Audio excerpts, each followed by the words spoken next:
Greetings, my friends. This is Mark Hoverson in Phoenix, Arizona, and today we're going to talk about mobile engagement. And we have a very special guest. His name is Michael Rutherford in San Diego, California. And a little backstory on Michael.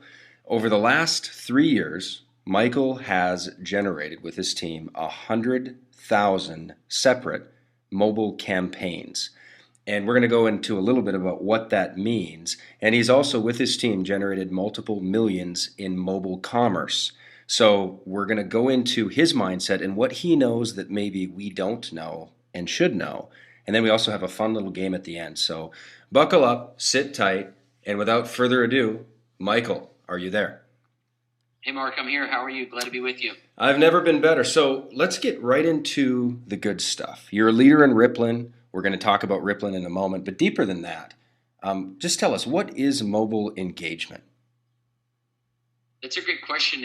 What's interesting about it is everybody's always curious, the mechanics and the specifics behind what mobile engagement is. And, everybody's noticing that the world has gone mobile. They've noticed everybody has got their faces in their cell phones. And what's interesting, we've kind of adopted a tagline of "Go where the eyeballs are," because if you can find the eyeballs, you can find people's attention. Mm-hmm. And whether you're an advertiser trying to reach customers, you can't market to where their eyes used to be. You have to market to where their eyeballs are today.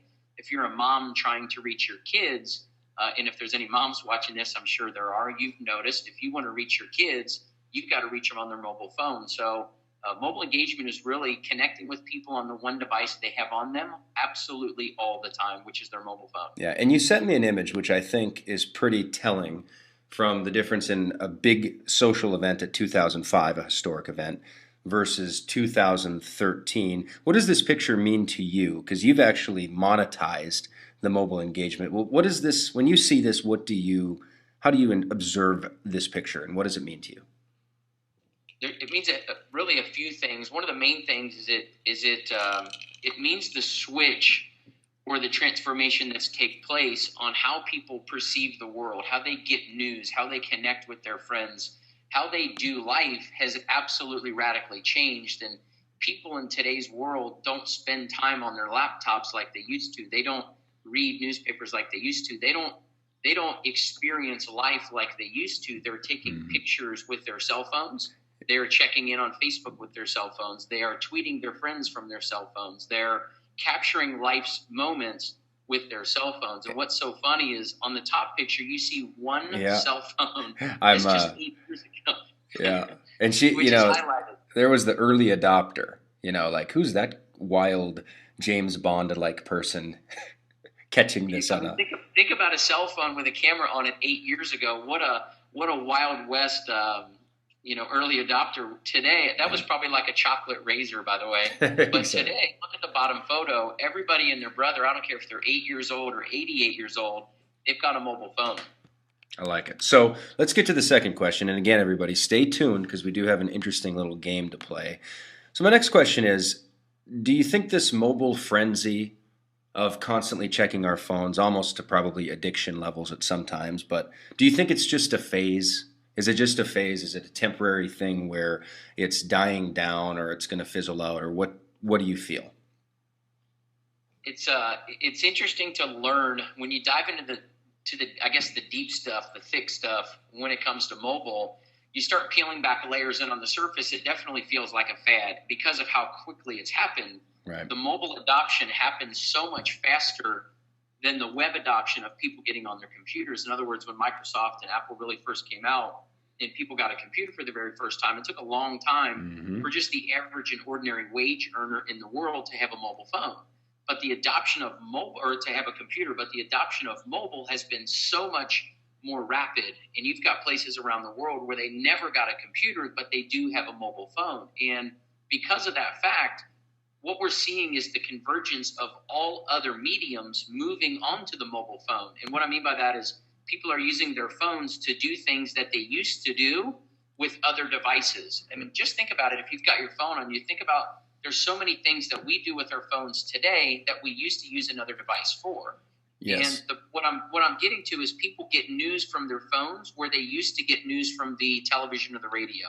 They Mm-hmm. get deals and discounts of from businesses or restaurants and things nowadays from their mobile phone. The phone has really become the Swiss Army knife of somebody's life. It's not just this hokey little place where people can chat with their friends. It really has become a tool that has influenced every area of their life. So what you would say is, and this is kind of a comical little picture that 20 years later, and all these things fit in your pocket, and you've got the video camera, and we had one of these. I remember in the 80s we got one, and we thought it was the coolest thing ever, and we'd carry it around in a big suitcase to our basketball games and the radios and things like that.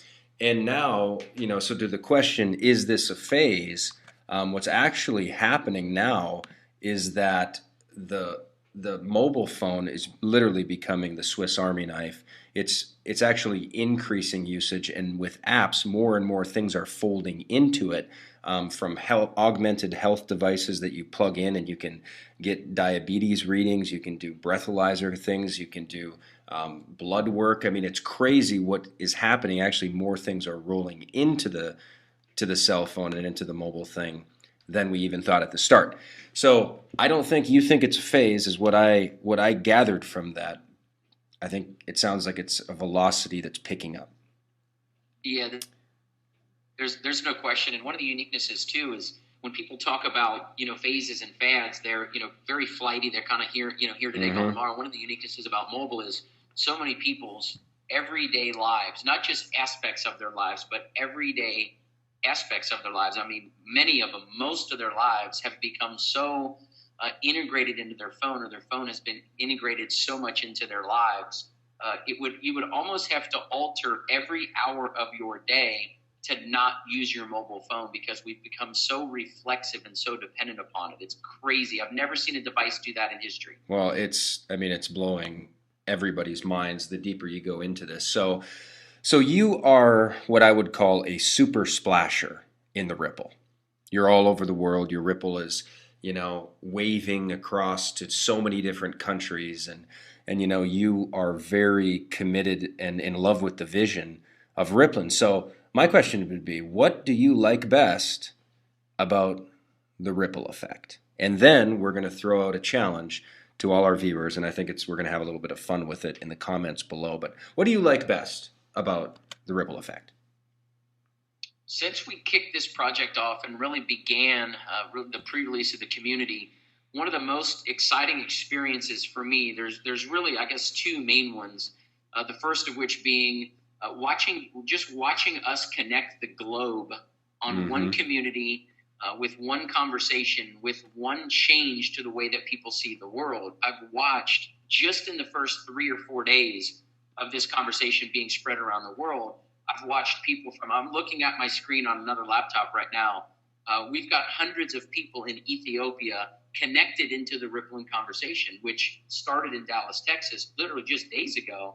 But I've watched it already ripple out into Ethiopia, in Israel. I mean, we've got people, I'm not kidding, in Iceland, Greenland, Sri Lanka, places that I didn't even know I know there were countries, but places I didn't even know were countries. The teeniest little islands, in French Polynesia, have dozens of people in the Rippln. So how quickly, by design and by definition, how quickly the ripple effect has already touched and brought together all four corners of the world. That's amazing. And that there's a story where it ties to you.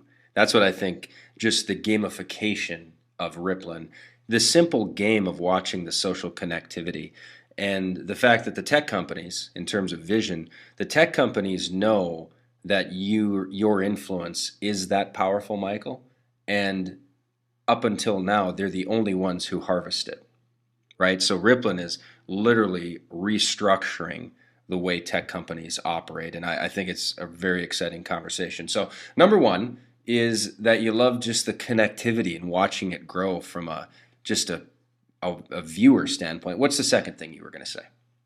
You kind of hit the nail on the head, which is there's a story behind every ripple that's been caused. So whether it's my personal ripple of people that have built around the world and really wrapped the whole globe a bunch of times over, it's the individual stories of how those things happen. Like I've got a great friend of mine I've known for years who, if you'd have told me 10, 12, 15 days ago that he'd have a ripple of thousands of people, hundreds of them in Norway, hundreds of them in Spain, hundreds of them in Russia, I would have told you were crazy. Right. So I'm watching my great friend of mine introduce it to a couple of his friends from church. I mean, he's never done anything like this. So when I say like this, I mean built a global audience. That's what I mean by never done anything like this. He's never built an audience of people that stretched the globe or, connected all the continents and made them almost like one community, one family, one cloth.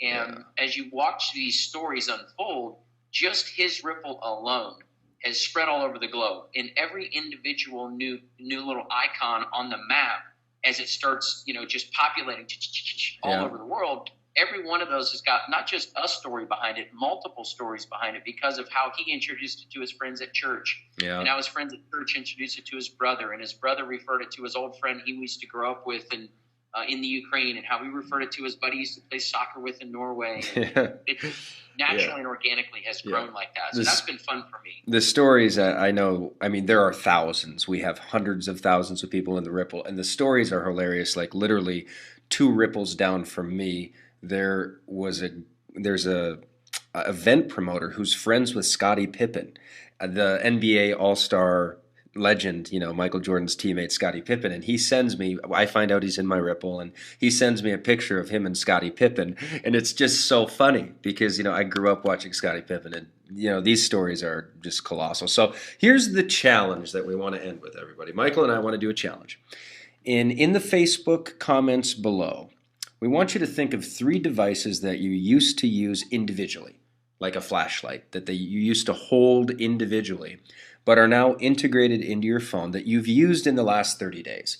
And simply comment below what they've been. So here's a couple examples. Like in my life, I use the flashlight at night, that it used to be its own thing. Camera. I listen to my Spotify app, so radio. Michael mentioned the map. I use the calculator daily. I used the alarm clock this morning. Watch to tell time. And then used to have a big physical Nintendo, but now I play games on my phone. So we want to see below how many in the last 30 days, single devices, just think in your mind, have you used? Michael, what are a couple that you use on in the last 30 days or on an almost daily basis? I was afraid you might ask me that, so I pulled my phone up. One of the ones, several of the ones, my wife just booked airline tickets on Southwest to fly up to Portland, and Southwest Airlines app gets a lot of action on my phone. Wow. Even just my clock. I love brownies. Maybe that'll tell you something about me. I've got a sweet tooth. And I always use not just my alarm clock, but my stopwatch, my timer. I use all of those. I have Pinterest on my phone where we get fun recipes. That's kind of like magazines almost. That used to be magazines are now apps. It's crazy. What's your favorite thing on your phone? What's your favorite old use that's now integrated into your phone? Number one. Probably the funniest one that I'm a movie buff. I go see every movie that comes out the minute that it comes out. So I have an app called Fandango on my phone where I always go and find out what movie times are playing. And what you used to have to do, if you remember this, was either go get the Sunday newspaper and look up the times, or call the 800 number and listen to the recording of what movies were playing. Now you can just pop it up on your phone and find out everything. So that exists for golf tee times. That exists for flights. I mean, you name it. I love it. All right. So to everybody who has watched this interview, Michael, thank you so much. Wealth of wisdom, great energy. And here's what we want to do now. We heard from Michael, and now we want to hear from you. So below, the challenge, which is kind of the game, is to think of at least 3 devices that you used to use individually and in the last 30 days have now been integrated into your phone. It can be the old Nintendos, watch, clock, flashlight, video camera, radio, maps, newspapers, magazines, and think of some crazy ones. But we'd love to see the comments below. Please share and like this video and spread it, and let's keep rippling.